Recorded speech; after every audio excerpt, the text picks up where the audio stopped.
In the village of Munaka, where the sun painted the huts gold each morning and the rivers hummed songs of the ancestors, there lived a young woman named Nurai. She was the daughter of a weaver, the last in a long line of women whose fingers told stories better than any griot could speak. Her home was a modest clay hut on the edge of the village, tucked beneath the shade of a fig tree that was older than the kingdom itself. It was here that the whisper of thread and the rhythm of the loom wove more than cloth, they wove memory. From the time she could crawl, Nurai had been surrounded by color. Her mother, Mambo, had once been the most sought-after weaver in all the provinces. Nobles traveled far to purchase her cloth, for it was said she did not weave patterns, she wove truth. Mambo's cloths told of births, betrayals, hidden wars and forgotten gods. But as Mambo aged and her sight began to dim, she passed on the secrets of her craft to her only child. With nimble fingers and a listening heart, Nurai took her mother's knowledge and shaped it into her own kind of magic. Each day Nurai sat outside her home with her loom balanced before her, her feet guiding the petals as her hands danced across the frame.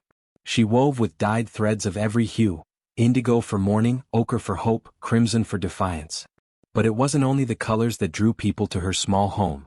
It was the stories within the threads. Nurai had inherited her mother's gift of seeing beneath the surface of things. A quiet glance, a broken bracelet, a whispered name. These small pieces became entire tales under her fingers. She did not need to ask questions.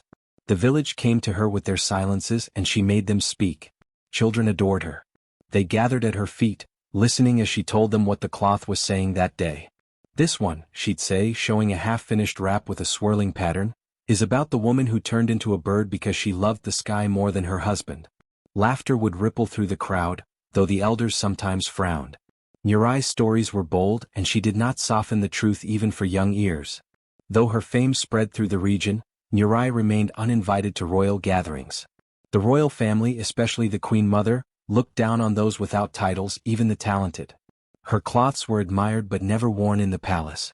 The king's court preferred imported silks from faraway kingdoms, threads that bore no stories, only status. Once, when Nurai was 16, she had dared to send a gift to the palace. A shroud woven with the crest of the kingdom, surrounded by images of rising suns and blooming baobabs. It had been returned, folded neatly without a word. Still, Nurai did not let bitterness settle in her chest. She knew her worth did not come from gold or nods from princes. It came from her mother's voice, still alive in the patterns she wove. It came from the joy on a widow's face when Nurai handed her a shawl that whispered of reunions. It came from the moment she saw her loom glowing faintly in moonlight and knew the ancestors were watching. The village respected her, though always from a distance. She was not one of them entirely, her eyes sometimes saw too much. People whispered that the loom spoke to her at night, that she'd once woven a dream before it came to pass. Some said her mother had learned from spirits in the forest, and that Nurai now held their favor. These whispers made her both revered and avoided. She was called upon for births, for burials, for cloths to wrap new beginnings and endings, but she was not invited to weddings or village dances.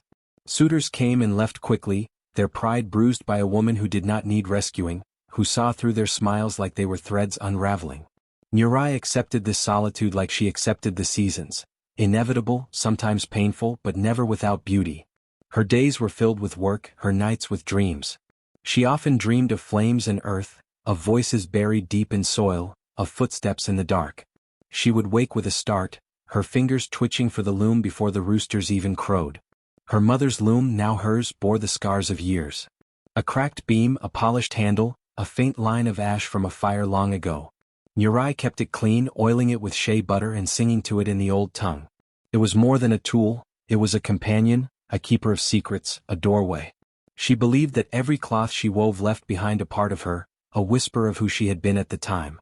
Some of her earliest cloths she no longer remembered making, and when she looked at them, it felt like reading the diary of someone else's childhood. It was on a warm evening, while weaving a cloth the color of dusk, that Nurai felt the wind change. It was subtle at first, a breeze from the east when it should have come from the lake. Her loom trembled slightly under her hands. She paused, fingers hovering above the thread. In the distance, the palace drums sounded, marking the end of day. But there was something else beneath the rhythm, an undertone, a different pulse. She looked toward the hills where the palace roof gleamed in fading sunlight, and for the first time in her life she felt a pull, not of curiosity but of fate. The cloth she had been weaving began to twist slightly, the pattern shifting without her intent. Lines that should have formed waves were becoming something else. Claws, perhaps, or teeth. Nurai touched the thread and felt warmth, as if it had been sitting in sunlight. She pulled her hands away and stared. The loom had never done that before. A chill passed through her despite the heat. She stood slowly, brushing the dust from her skirt, and stared at the cloth. I looked back. That night she did not dream of stories. She dreamed of a pit in the ground, of silence louder than drums, and of someone calling her name in a voice that sounded both old and new. Nurai didn't know it yet, but the palace would soon know her name. Not as a weaver. Not as a village girl. But as the woman the soil refused to keep. The marketplace of Munaka was a world in itself, pulsing with the breath of the people. It was here that everything lived, spices that smelled of far-off deserts, baskets woven from the hands of grandmothers, drums that remembered the names of forgotten kings, and voices rising in laughter, song, and argument. It was here that Prince Moana found his escape. Though born into the opulence of the palace, Prince Moana felt caged more often than cherished. The youngest of 4 royal sons, he was overlooked by the court, shadowed by older brothers who were stronger, louder, more political. His curiosity was not considered a virtue, and his gentle heart was mistaken for softness. He hated the stiffness of the palace halls, the endless protocol, the way everyone lowered their eyes around him. So, dressed in a plain robe, his face partially hidden by a hood, he slipped out often, wandering where the real heart of the kingdom beat. On one such morning, as the sky blushed with dawn and vendors unrolled their wares, he found himself drawn toward a quiet corner of the market where colors shimmered like water. There, seated beneath a wide cloth canopy, was a girl at a loom, her hands moving with the certainty of a musician. She was young, but her eyes were old, clear and unafraid. The woven cloth before her was unlike anything he had seen. It showed a woman standing between 2 trees, her face turned toward a storm, while her hands held calm water. The threads shimmered, though the sun had not yet risen high enough to strike them. He watched in silence, captivated. The girl didn't look up. She was speaking to the children gathered around her, telling a story about a talking hyena who tried to outsmart a goat and failed. The children howled with laughter. The prince felt himself smile.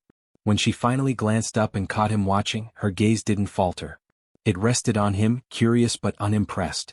That alone was enough to intrigue him further. He returned the next day and the next.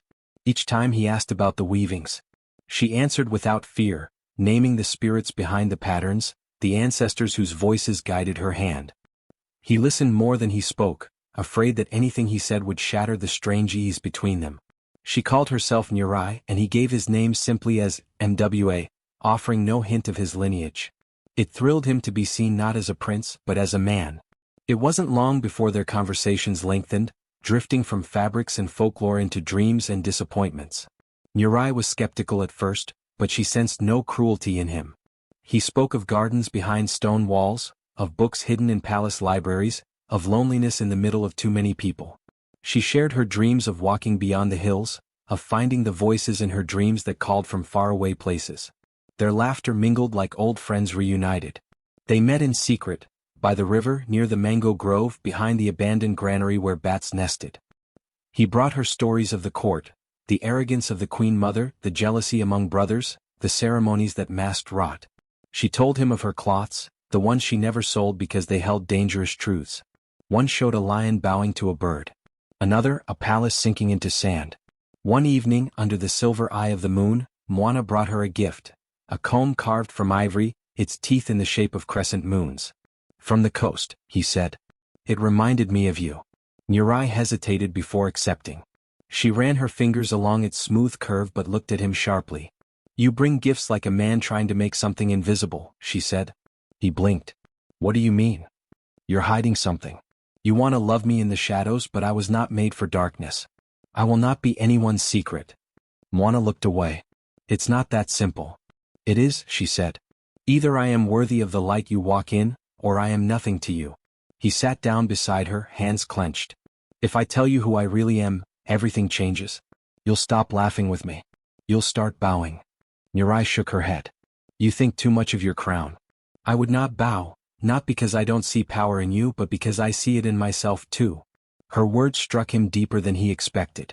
In her, he saw a kind of royalty no title could bestow, a quiet, fierce dignity. And he realized he didn't want her in secret anymore. He wanted her truth alongside his, whatever the cost. The next morning he told her the truth. He met her at dawn, unhood, wearing the crest of the royal family on his cloak. Villagers parted for him as he walked, but Nurai stood still, arms crossed, unmoved. "So," she said, voice low. "You are the prince." "Yes. And you came to me like a shadow, not a man." "I came to you like myself. No guards. No titles. Just MWA." Nurai studied him for a long moment. Then she smiled, sad and proud all at once. "Then remember that version of yourself. Because the other one, Prince Moana, will have to earn me." From then on they no longer met in hiding. He came to her loom in broad daylight. The market held its breath, watching. The Queen Mother sent spies. The court whispered. But Moana didn't care. And neither did Nurai. In a world where cloth could speak, their love had already been written, threaded through the fabric of rebellion, truth, and dangerous beauty. The marketplace had always buzzed with gossip, but never like this. Whispers darted like wasps between stalls, coiling under cooking pots and slipping through the seams of woven baskets. The weaver girl had unveiled a new tapestry, a thing so beautiful and haunting that people traveled from neighboring villages just to see it with their own eyes. Nurai had hung it high above her stall, a cloth of deep crimson and gold, its figures bold, its story unmistakable. It told the tale of a lion king who hoarded the sun, growing fat on its warmth while his pride withered in shadow. By his side stood a lioness, her mouth sewn shut with golden thread. Though her eyes were filled with fire, she could not speak, not even as the king devoured the last of the gazelles and declared himself a god. In the background, the jungle wept, and the animals bowed not out of respect but fear. At the bottom of the tapestry, in small, coiled threads of obsidian, the jungle began to burn. People stood before it in stunned silence. Some gasped at the artistry, others exchanged nervous glances. A few elders made the sign against curses and turned away. But many stayed, whispering what no one dared say aloud. The Lion King was too familiar. His swollen pride, his silencing of the strong lioness, his blindness to suffering, was this not their own king? And the lioness? Some claimed she looked exactly like the late queen, the one who had died mysteriously a decade ago, replaced by the Queen Mother's iron rule. The story spread like dry leaves in wind. Within days, a copy of the tale, sketched hastily in charcoal and palm leaves, reached the outer gates of the palace. By then, it had already traveled through the kitchens, past the guards, and into the ears of the royal council. At first the king dismissed it. "A story? A fable? Let the villagers have their silly tales," he said, waving a jeweled hand. But the Queen Mother was not so quick to ignore. She demanded to see the cloth herself. Disguised in a cloak and veiled with a scarf, she rode with her guards to the market. There she stood in front of the tapestry, her eyes fixed, her jaw clenched. The crowd sensed something off. The laughter hushed. Nurai, unaware of the visitor's identity, continued at her loom, working a new thread into a piece of ocean-colored cloth. "This is your work?" the Queen Mother asked, her voice cold as mountain fog. Nurai turned, brushing a strand of hair from her cheek. "Yes. All my work speaks." The Queen Mother studied her, taking in her calm, her confidence. "And what does this one say?" Nurai tilted her head. "It says truth sometimes looks like treason to those who fear it." A flicker passed over the Queen Mother's face, a crack, barely there, before her expression reset to marble. She said nothing more. But when she returned to the palace, the storm began. She called upon her spies, her whisperers, her silent watchers who lived behind tapestries and beneath floorboards. Who was this girl? Where did she learn to weave like that? And, more importantly, why was her face mentioned in the prince's letters? It was a servant girl, terrified and tearful, who finally confessed. She meets with Prince Moana, Majesty. In the grove. By the old granary. They're seen together often. They speak as equals. The Queen Mother's fingers clenched around the servant's braid and yanked her down hard. "How long?" "Months. Since before the rains. He brings her fruit. She gives him cloths. No one stopped it, Your Grace. We thought he was only curious." The Queen Mother said nothing for a long time. She walked to the palace window, looking out over the hills. The royal family had endured coups, plagues, foreign invasions. They had burned heretics, married off enemies, even buried traitors alive in the old days.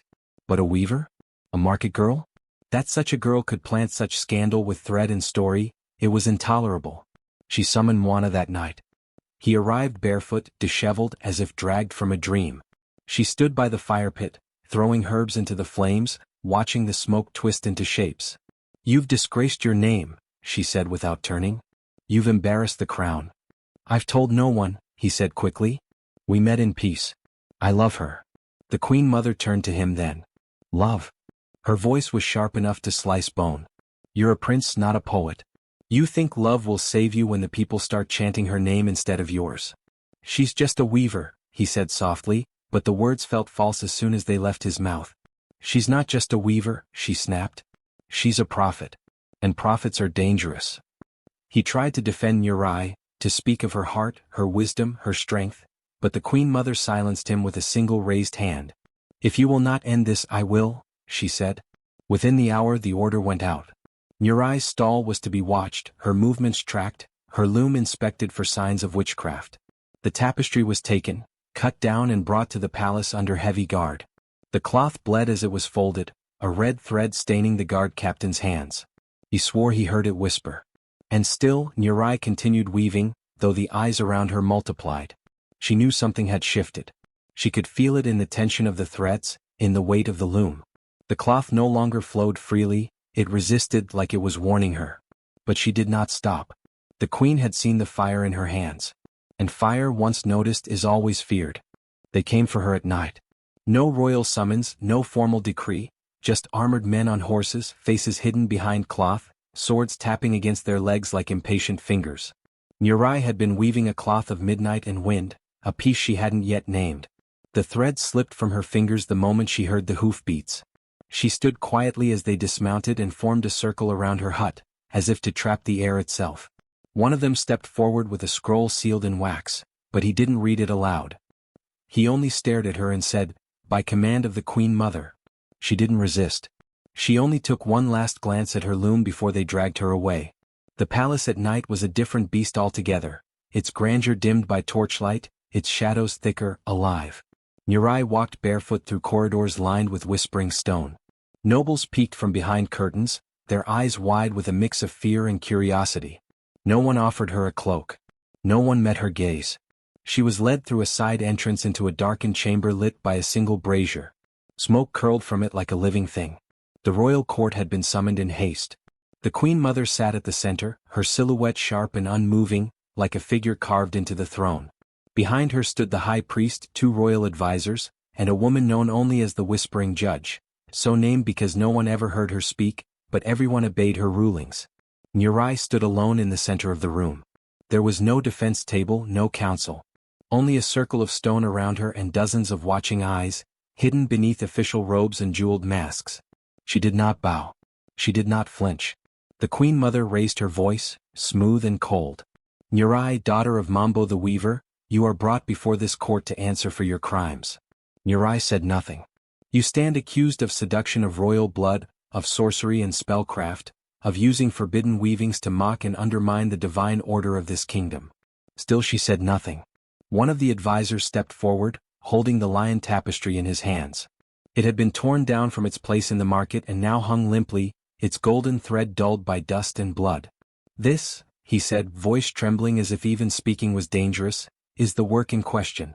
Witnesses have testified that the Lion King bears likeness to our sovereign. That the lioness, mouth sewn shut, represents the former queen. They are animals, Nurai finally said, voice clear not loud. Stories, woven from air and imagination. The Queen Mother leaned forward. You think us fools? You think you can insult the bloodline of kings and call it a fairy tale? I think the truth stings more than the lie, Nurai replied.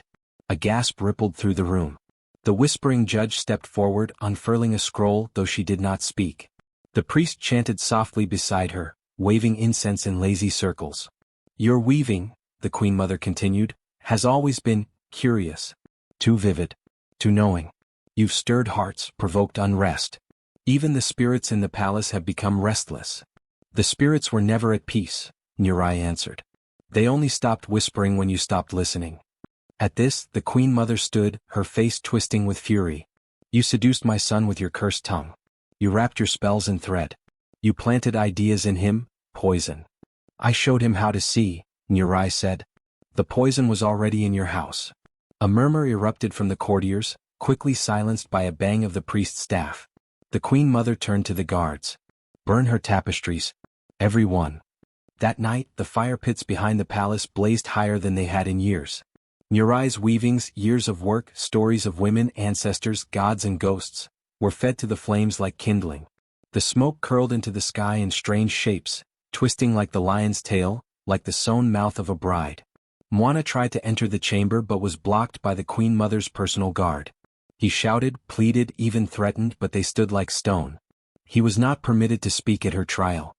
He was forbidden even to look upon her. From behind the door he heard her voice once, low, steady, unafraid, and it broke him in a way nothing else had.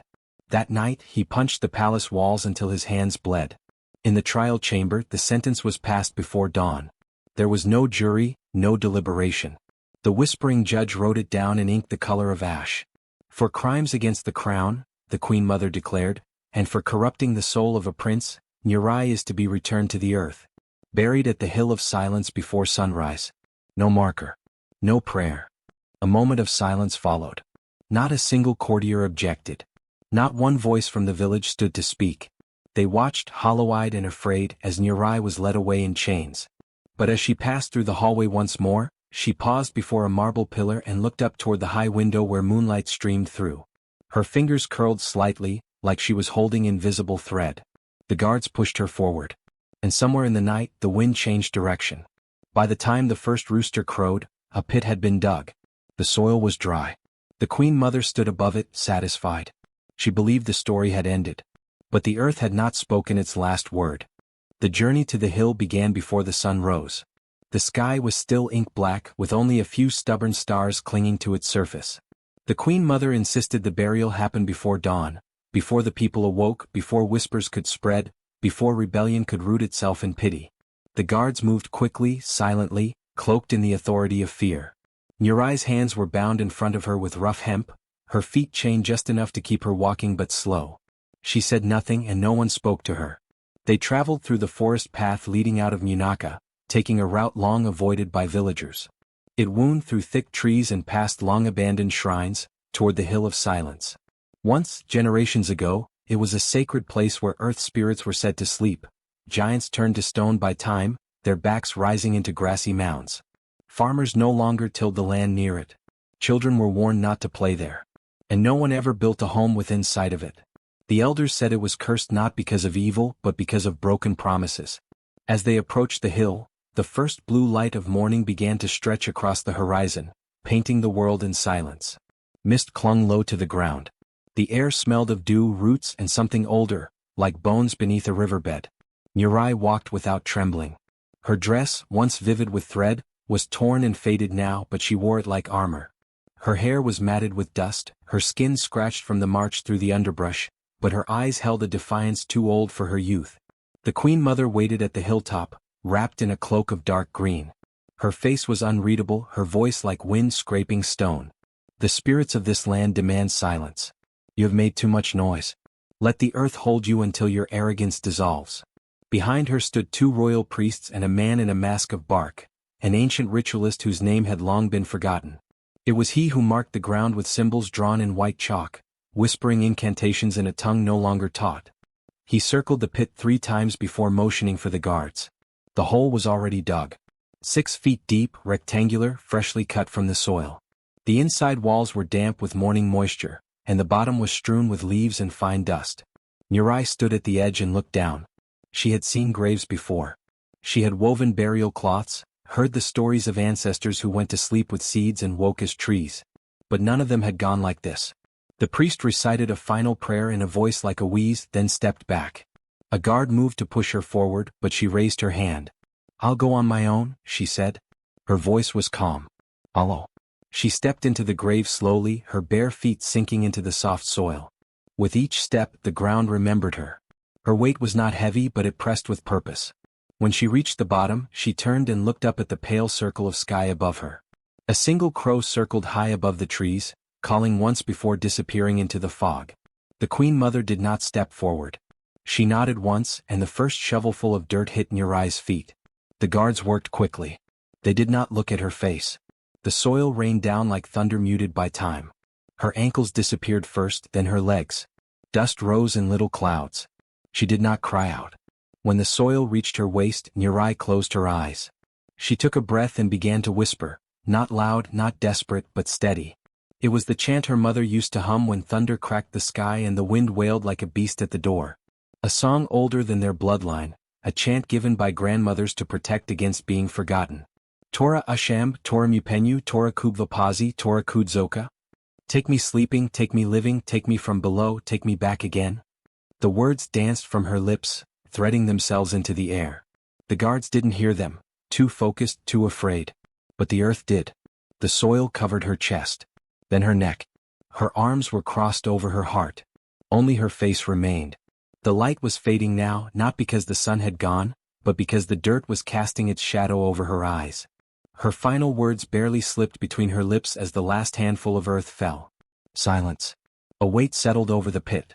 The Queen Mother turned away without ceremony. Let her be forgotten, she muttered. Let her be absorbed by the ground.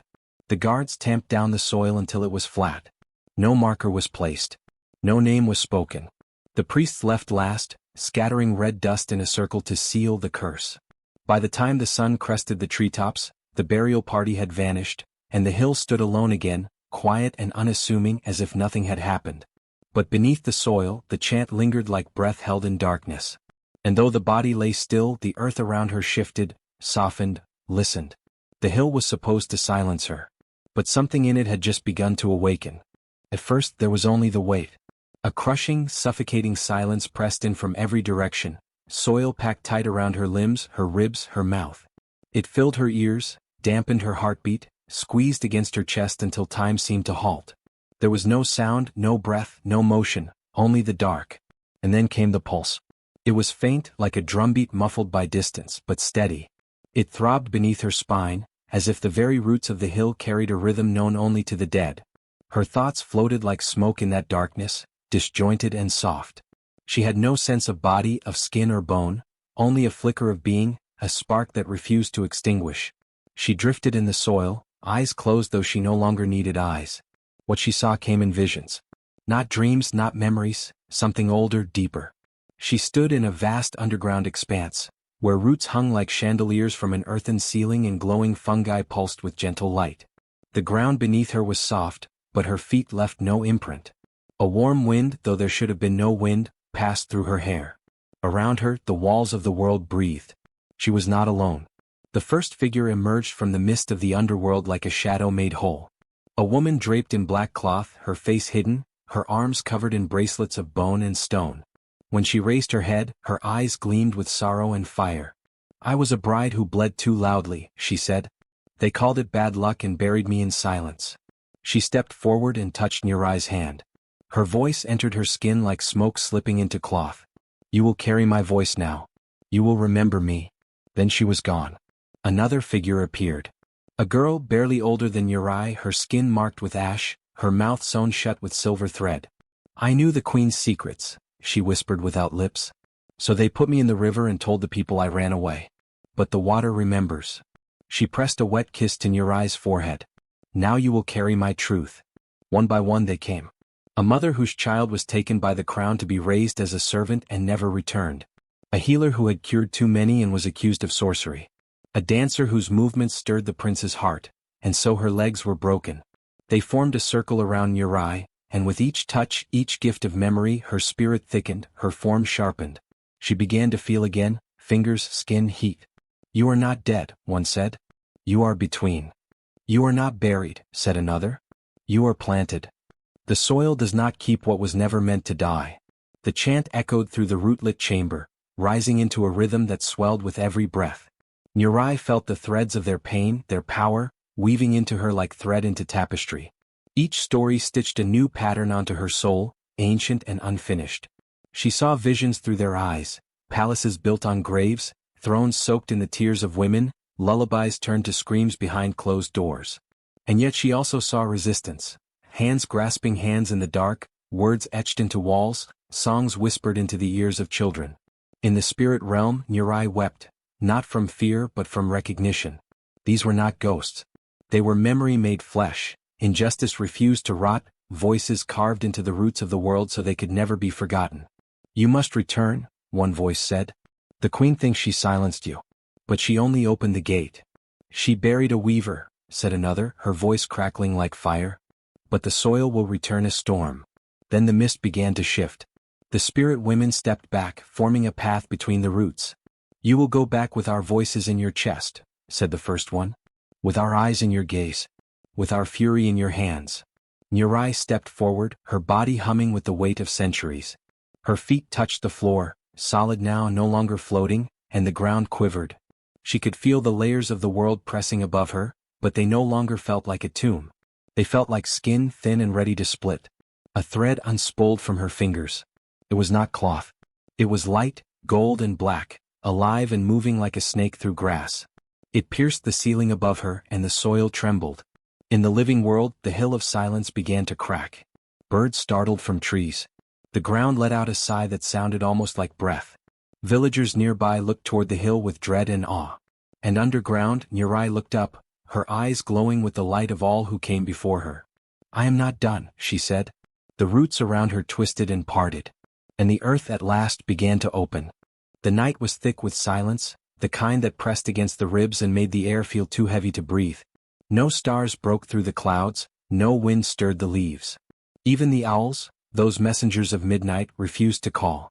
It was as if the world held its breath, waiting for something it could not name. Then came the crack. It was subtle at first, like the pop of wood in a fire, but it echoed across the hills like a warning. The hill of silence, long dormant and feared, began to shift. A tremble passed through the roots beneath it, and the ground cracked open like dry skin under a blade. From the heart of the cursed soil, light pulsed, a golden thread of energy rising toward the sky, winding like smoke. Then came the sound of breath. A single gasp. The earth split wider, coughing dust and ash into the night. The villagers who lived on the hill's edge woke in their huts, blinking into the darkness, clutching charms to their chests. Chickens scattered. Dogs whined. One old woman peeked through the slats of her window and dropped to her knees, whispering, "It cannot be." From the broken center of the hill, she rose. Nurai emerged like a root forced from the ground, slow, steady, inevitable. Her skin was streaked with clay, the color of wet earth and blood. Her hair spilled down her back like tangled vines, still woven with fragments of the burial soil. Her eyes glowed faintly, not with fire but with memory, power, and something ancient that did not belong to the living world alone. She said nothing. The wind, long absent, rushed down from the hills to greet her, bending the grasses low. The moon, hidden for nights, slid out from behind a cloud, casting pale silver across her shoulders. She stood at the edge of the broken grave, her chest rising and falling slowly, like the breath of something newly born. She did not look back. She walked. Each step left a smear of soil on the ground behind her, like the earth itself still clung to her. But it was not the hesitant gait of someone returning from death. It was the walk of a queen, of a storm, of judgment carried on two steady feet. No guards escorted her. No drums announced her return. And yet the whole night bowed in her presence. The village of Munaka was asleep, but sleep broke easily in the presence of whispers. Doors creaked open. Lamps were lit. People leaned out of windows and blinked into the gloom. And there, at the edge of the village path, they saw her. The girl they had buried. The girl whose cloths told truths they feared. The girl who had gone into the ground and come back wrong, or perhaps come back right. One man dropped his water gourd. Another stumbled back into his home and locked the door. But others watched in silence. Women pressed hands to their mouths. Children hid behind skirts. Elders fell to their knees. The hill spat her out, someone whispered. She was not meant to stay buried, said another. She walks with death behind her. Nurai kept walking. She passed the baobab tree where she used to gather dyes. Its leaves trembled in the breeze, though no other tree moved. She passed the granary where she and Prince Moana had once hidden from the world, and its stone walls cracked down the center as she walked by. She passed the market where her tapestries had hung, and though the stalls were empty, the wind lifted the tatters of old cloths and danced them into the air like ghosts. She stopped only once, before her old home. The fig tree that shaded her loom stood tall, but the hut had been stripped and ransacked after her trial. Her loom was gone. Only the outline of it remained in the dust, like a body never found.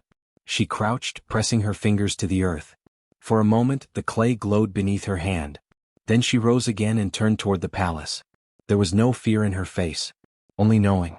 Behind her, the villagers began to gather. They did not cheer. They did not speak.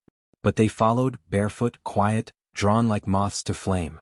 Not because they understood what had happened, but because the land had spoken, and the land does not lie. And in that growing silence, the Queen Mother sat in her chambers unable to sleep. She dreamed of roots twisting around her throat, of thread that stitched her lips shut. She woke with a start, sweat dripping from her temples, and looked toward the window. She thought she heard footsteps. But when she went to the balcony and looked out toward the hill, all she saw was mist. Thick, heavy mist. And a line of footprints in the soil, walking straight toward her. Prince Moana sat beneath the palace fig tree, eyes hollow, lips chapped from silence. His robes hung loose on his thinning frame, untouched food piling beside him day after day. No one dared force him to eat. No one dared speak his name unless summoned. The Queen Mother had forbidden his exit, claiming it was for his own good. But Moana knew it was punishment. For loving truth. For failing to stop a lie. The palace no longer felt like stone and gold. It felt like bone and ash. He had stopped speaking after the trial. Not out of rebellion, but because something inside him had broken. The moment they dragged Nuri away, when her voice was muffled by chains and no one, not even him, had stopped them, his throat closed. Words felt false. Language had failed her. So he let silence eat him the same way the earth had. And yet, something stirred. At night, when the wind brushed through the cracks in the palace walls, he would feel her near. Not the Nuri who wove beside the market stalls. Not the Nuri who laughed when he tripped on his own pride. But something deeper. Older. Wilder. He saw shadows where light should have been. Heard threads twisting in the dark like whispers. He'd sit upright in bed and stare into the corners, heart pounding. Once he thought he saw her, just outside his chamber window, her eyes glowing like gold struck by lightning. But when he ran to the window there was nothing. Still he waited. And she did come. Not to speak. Not to comfort. But to watch. She stood in the garden's shadows, wrapped in silence, earth clinging to her skin like armor. Her breath no longer rose in panic. Her gaze no longer searched for permission. She watched the prince who could no longer speak, the boy who had once held her heart but had no words left for justice. She did not reach for him. Not yet. Because the girl he loved was gone. And what remained now had returned not for love, but for reckoning.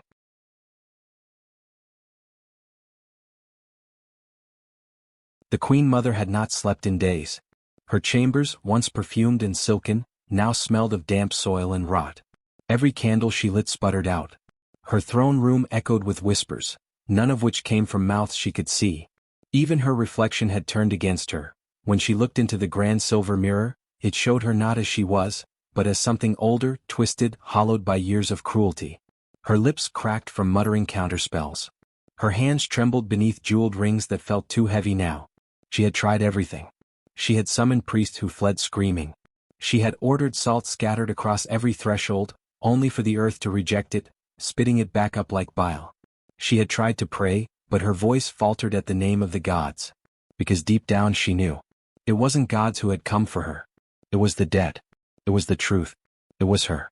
That morning, as the sun broke through storm clouds for the first time in weeks, the Queen Mother donned her royal robes. Her hands shook as she fastened her gold collar. Her crown sat crooked on her head. She did not correct it. She walked out of the palace without a guard. The villagers had gathered on the palace road, murmuring, pointing. Some carried charms, some clutched children, others carried stones. They had heard too much. The vines, the blood-threaded tapestries, the queen's shrieks in the night, it had become impossible to deny. Fear was giving way to something sharper. They parted as she walked, barefoot now, her silks dragging in the mud. Her eyes were wide, wild, rimmed with red. She did not look like a queen. She looked like something trying to crawl out of its own guilt. She climbed the stone platform in the village square, the place where declarations of war and peace were once announced, and raised her hands. No one spoke. She began to. I buried them, she said. Her voice cracked, dry as bone. The girls, the women, the ones who spoke too much, who loved wrong, who refused to kneel. A ripple of gasps moved through the crowd. I signed orders, she continued, to silence them. Wove lies around their graves. Paid coin for silence. Told stories that made them villains. Witch, harlot, liar, seductress. I used those names like weapons.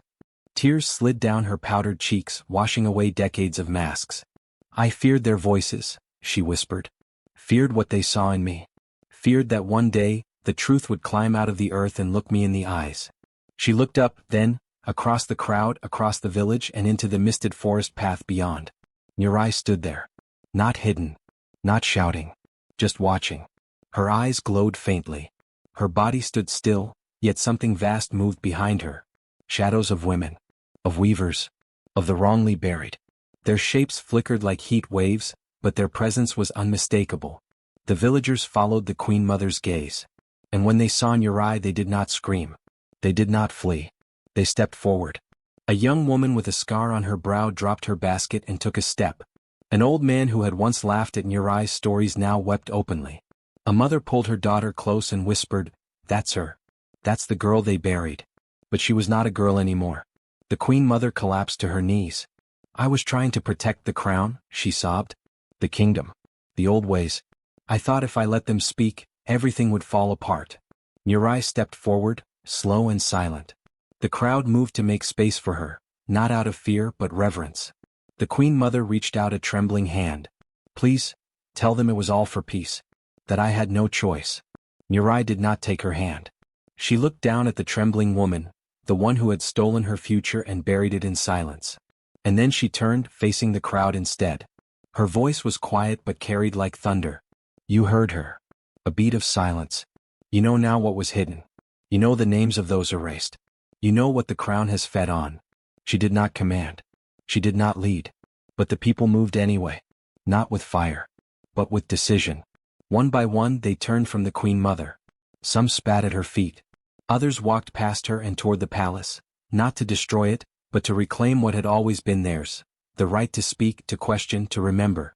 The Queen Mother was left kneeling in the mud, alone.